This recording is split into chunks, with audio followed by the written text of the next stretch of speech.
नमस्कार दोस्तों, मैं हूं वंदना भारती और आप देख रहे हैं कमोडिटी इनसाइट्स। ये है 15 मई का इवनिंग एडिशन और ये इंपॉर्टेंट इसलिए भी है क्योंकि 2 दिन यहाँ पे मार्केट बंद रहने वाली है। यूएस चाइना का समिट हो चुका है, ट्रंप वापस जा चुके हैं और बहुत कुछ अगर कहा जाए कि गोल्ड सिल्वर पे किसका इम्पैक्ट है तो समिट का भी इम्पैक्ट है। क्योंकि जब ये समिट की बात हो रही थी इस समय ये मार्केट को एक उम्मीद थी कि शायद जब ट्रंप यहाँ पे चाइना जाए तो वहां पे कुछ यहाँ पे क्रक्स निकल के आए, कुछ स्टेप्स निकल के आए जिसकी वजह से जो स्ट्रेट ऑफ हॉर्मुज का जो प्रॉब्लम है वो खत्म तो नहीं हो सकता लेकिन थोड़ा ईज आउट होता हुआ दिखेगा।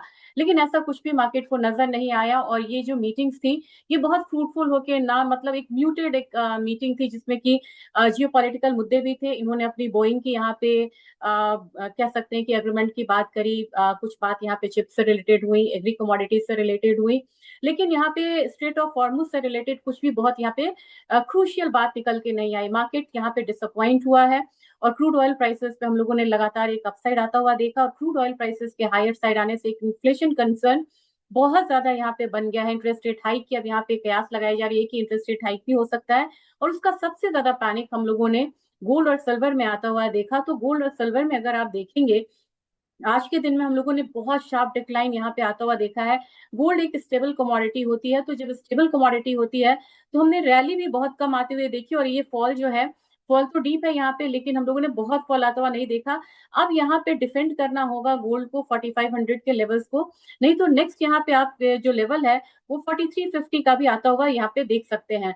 अब आप यहाँ पे बोलेंगे कि क्या गोल्ड जो है बिल्कुल बेयरिश जोन में जा रहा है। यहाँ पे अगर गोल्ड होल्ड करता है तो फिर से एक बाइंग जो है वो रिटर्न आएगी, लेकिन अभी स्टेबल होने में गोल्ड को टाइम लगेगा। बड़े छोटे छोटे मूव्स पहले भी आ रहे थे और अभी भी मुझे लग रहा है कि छोटे मूव्स यहाँ पे आएंगे। देखना होगा, सबसे बड़ी बात है कि 4515 वाला लेवल जो है ये होल्ड करता है या नहीं। नहीं तो फिर आप देख रहे हैं कि बीच में कहीं भी बहुत बड़ा सपोर्ट यहाँ पे नजर नहीं आ रहा है और प्राइसेस नीचे की तरफ मुड़ती हुई यहाँ पे नजर आ सकती हैं।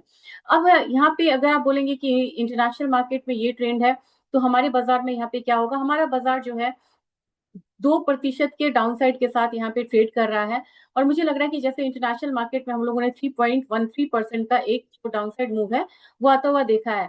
तो लगभग मुझे लग रहा है कि अपना बाजार यहाँ पे करेंसी फैक्टर को भी लेता हुआ थोड़ा कम गिरता हुआ नजर आ रहा है। ओवरऑल अगर बात की जाए तो मुझे लग रहा है कि 1,55,000 तक का जो एक मूव है वो आता हुआ हम देख सकते हैं। जहां से ये रैली यहाँ से ब्रेकआउट दिया था वही मतलब कि एक फॉल, वहीं तक एक फॉल आता हुआ आ सकता है, लेकिन अपने बाजार में ज्यादा गिरावट नहीं है।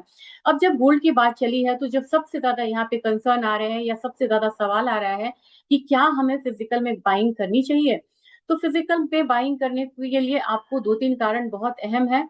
एक तो बड़ी बात है कि जितना भी यहाँ पे कस्टम ड्यूटी बढ़ा और जितनी भी तेजी आई थी वो तेजी यहाँ पे जाते हुए दिख रही है। तो आपको मतलब कि अगर फॉल होके 1,55,000 के करीब आता है तो आपको वही लेवल मिल जाएगा जो कि यहाँ पे पहले ट्रेड हो रहा था गोल्ड, यानी कि 8,000 9,000 पॉइंट जो एक अपसाइड आया था वो आपको जाता हुआ दिख सकता है प्रति प्रति 10 ग्राम के करीब। दूसरी चीज ये है कि आने वाले समय में इतने इंपोर्ट रेस्ट्रिक्शंस के बाद मुझे लग रहा है कि फिजिकल गोल्ड की यहाँ पे कमी भी हो सकती है।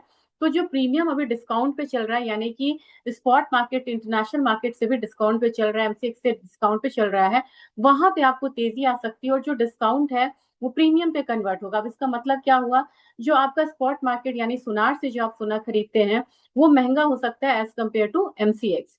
तो जब तक डिस्काउंट है आप यहाँ पे नीड बेस्ड बाइंग जो है वो आप कर सकते हैं। तो 1,55,000 मुझे लग रहा है कि इससे ज्यादा हमारा गोल्ड नहीं गिरना चाहिए। अब यहाँ पे आप कहेंगे कि क्या मंदी आ गई है सोने में, तो मुझे फिलहाल यहाँ पे सोने में मंदी नहीं लग रही है, खास करके भारतीय बाजार में। भारतीय बाजार में लिमिटेड यहाँ पे डाउन साइड है और बाहर के बाजार में यहाँ पे देखना काफी अहम होगा कि 4500 का लेवल ब्रेक होता है या नहीं होता है। अब यहाँ पे सिल्वर की बात करेंगे हम। सिल्वर में डेफिनेटली यहाँ पे एक हाई बीटा कमोडिटी है ये, जब भी मूव आती है तो बड़ी स्ट्रांग मूव आती है। अब यहाँ पे आपने $70 से $73 से कुछ ही ट्रेडिंग सेशन में अपसाइड आता हुआ देखा, करीब करीब इसको हम $90 ही मानेंगे। अब $90 से यहाँ पे लगभग यहाँ पे $77 है, तो आपको $13 की गिरावट, $20 बढ़ा और $13 आपको यहाँ पे ये गिरा है, यानी कि जितना अपसाइड था उसका थोड़ा सा ही कम यहाँ पे इसने एक डाउन साइड दिया है। ओवरऑल आपको ये कमोडिटी यहाँ से लेके इस रेंज में यानी कि $73 तक की यहाँ पे मुझे लग रहा है कि संभलती हुई नजर आएगी और मंडे से हो सकता है कि यहाँ पे हम थोड़ी सी बाइंग को रिटर्न आता हुआ देखें।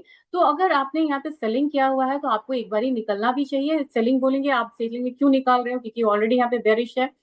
मंडे में हो सकता है कि यहाँ पे फ्रेश बाइंग जो है वो रिटर्न होती आई मतलब दिखाई दे।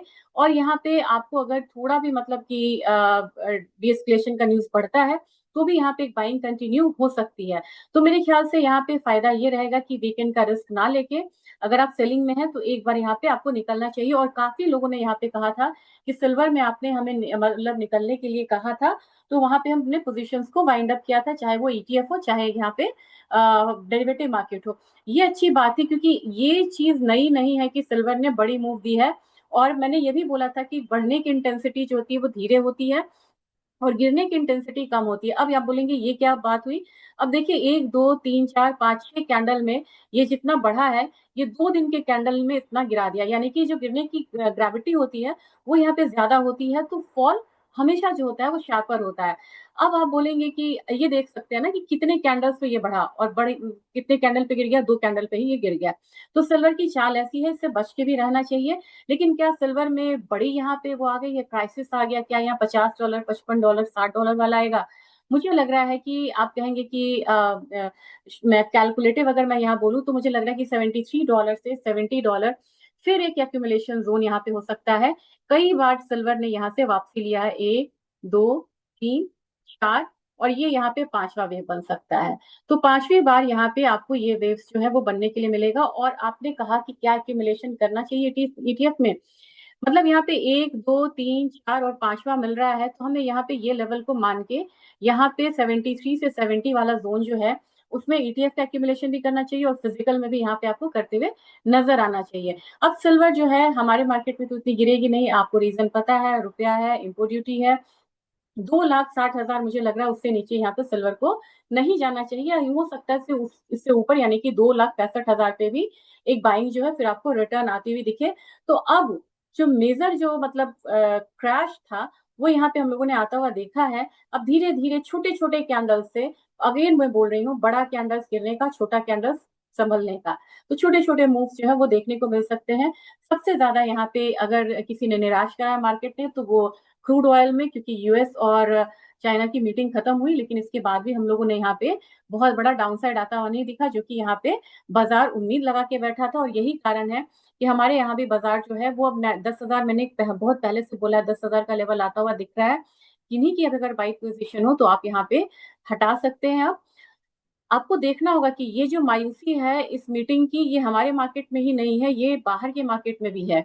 इन्होंने सारे सीईओ को ये ले गए थे टॉप के, इन्होंने बोला भी कि हम मतलब वर्ल्ड के नंबर 1 कंट्रीज के नंबर 1 पोजीशन होल्डर वालों को यहाँ पे लाए हैं, करीब करीब यहाँ पे $1 ट्रिलियन की जो एग्रीमेंट्स है वो होनी चाहिए।